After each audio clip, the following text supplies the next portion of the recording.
অবশেষে প্রধানমন্ত্রীর কার্যালয়ে অনুষ্ঠিত এক অতি গুরুত্বপূর্ণ ও দীর্ঘ মিটিংয়ে কার্যকর হল নবম পে স্কেল বা নবম জাতীয় বেতন স্কেল। প্রিয় সরকারি চাকুরিজীবী ভাই ও বোনেরা, আজকের সকালের আপডেট নিউজে আপনাদের স্বাগতম। যারা আমাদের চ্যানেলে নতুন তারা এখনই চ্যানেলটি সাবস্ক্রাইব করুন, আর হ্যাঁ, অবশ্যই কমেন্ট করে জানাবেন আপনারা কে কোন জেলা থেকে আমাদের ভিডিওটি দেখছেন। তবে চলুন কথা না বাড়িয়ে আজকের সর্বশেষ সংবাদটি জেনে নিন। এই পে স্কেলের সবচেয়ে আকর্ষণীয় এবং যুগান্তকারী দিকটি হল দীর্ঘদিনের বেতন বৈষম্য নিরসন করে 1:5 অর্থাৎ 1:5 অনুপাত চূড়ান্তভাবে নির্ধারণ করা। আজকের এই হাই প্রোফাইল মিটিংয়ে সভাপতিত্ব করেন মাননীয় প্রধানমন্ত্রী তারেক রহমান। তিনি আজ সকালে নবগঠিত পে কমিশন বা বেতন কমিশনের সকল শীর্ষ কর্মকর্তা ও সদস্যদের তার নিজ কার্যালয়ে জরুরি ভিত্তিতে ডেকে পাঠান। আজকের এই বিশেষ বৈঠকে পে কমিশনের 25 জন সদস্যই উপস্থিত ছিলেন। তাদের এই শতভাগ উপস্থিতি এবং দীর্ঘ পর্যালোচনামূলক আলোচনার পর নবম পে স্কেলের গেজেট প্রকাশ সম্পর্কে ব্যাপক ইতিবাচক ও চূড়ান্ত তথ্য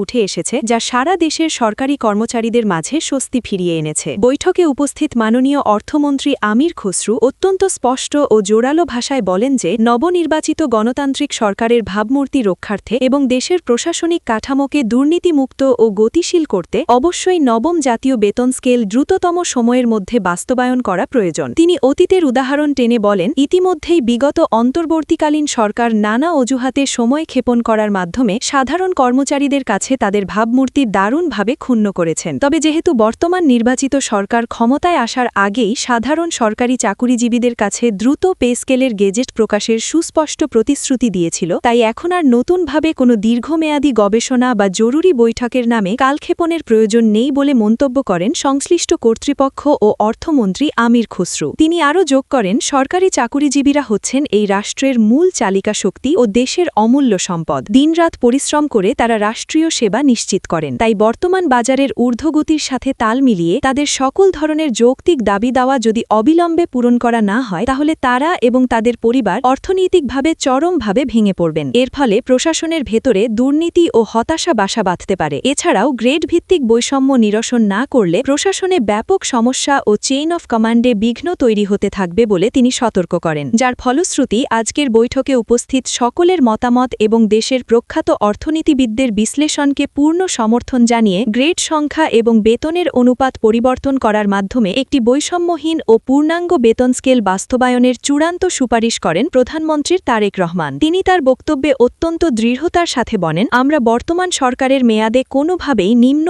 আয়ের বা নিচের দিকের গ্রেডের কর্মচারীদের জন্য নতুন কোনো আর্থিক সমস্যা তৈরি করব না। এই কর্মচারীরা নিজেদের অধিকার আদায়ের লক্ষ্যে দীর্ঘ 11 বছর ধরে রাজপথে এবং প্রশাসনিকভাবে আন্দোলন করে যাচ্ছেন। যদিও বিগত সরকারের শাসনামলে চরম দমনপীড়নের কারণে তৎকালীন সময়ে তাদের আন্দোলনগুলো প্রকাশ্যে খুব একটা প্রকট আকার ধারণ করতে পারেনি, কিন্তু তারা যে চরম মাত্রায় বেতন বৈষম্যের শিকার ছিলেন তা দিনের আলোর মতো সত্য। শেষ পর্যন্ত 2020 সালের পর থেকে যখন দ্রব্যমূল্যের লাগামহীন ঊর্ধ্বগতি শুরু হয়, তখন থেকে তাদের এই বাঁচার তাগিদের আন্দোলন ধাপে ধাপে বৃদ্ধি হতে থাকে। এর মাঝে দুর্ভাগ্যজনকভাবে সারা বিশ্বের মতো বাংলাদেশেও করোনাকালীন সময় চলে আসায় অর্থনীতি স্থবির হয়ে পড়ে এবং বেতন বৃদ্ধির বিষয়টি থেকে স্বাভাবিকভাবেই পিছিয়ে পড়েন তৎকালীন সরকার। কিন্তু গণ অভ্যুত্থানের পর অন্তর্বর্তীকালীন সরকার ক্ষমতায় আসার পর থেকে এই বিষয়টি নিয়ে পরবর্তীতে আবার নতুন করে জটিল সমস্যা সৃষ্টি হয়। তবে অন্তর্বর্তীকালীন সময়েই তীব্র আন্দোলনের মুখে পে কমিশন গঠনসহ দ্রুত গেজেট প্রকাশের প্রতিশ্রুতি দিয়েছিলেন সংশ্লিষ্ট মহল, কিন্তু নানা কারণে তারা তা সম্পন্ন করতে পারেননি। আজকের এই প্রধানমন্ত্রীর কার্যালয়ের জরুরি বৈঠকে দেশের শীর্ষস্থানীয় অর্থনীতিবিদরা স্পষ্ট করে বলেন, যদি অনুপাত আকারে অর্থাৎ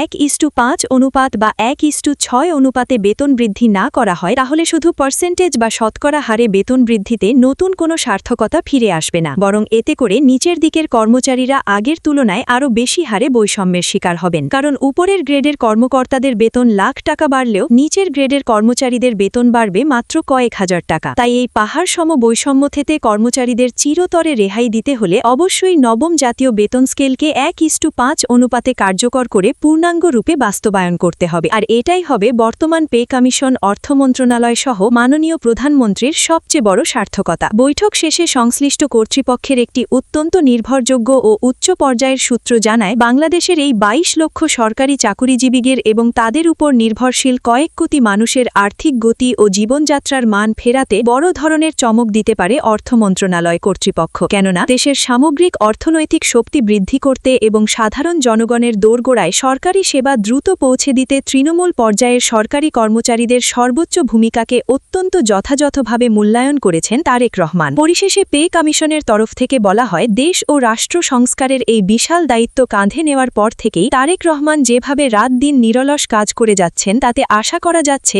এই পে স্কেলের গেজেট দ্রুত বাস্তবায়ন করা হলে সরকারি কর্মচারীদের দীর্ঘদিনের অর্থনৈতিক হাহাকার ও বৈষম্যের সমস্যা এক নিমিষে সমাধান করা সম্ভব হবে এবং দেশে একটি সুখী, সমৃদ্ধ ও দুর্নীতিমুক্ত জনপ্রশাসন গড়ে উঠবে। ভিডিওটি খুবই জরুরি, তাই দয়া করে সবার সাথে ভিডিওটি শেয়ার করতে ভুলবেন না। আর নতুন ভিডিও আপডেট পেতে এখনই চ্যানেলটি সাবস্ক্রাইব করুন।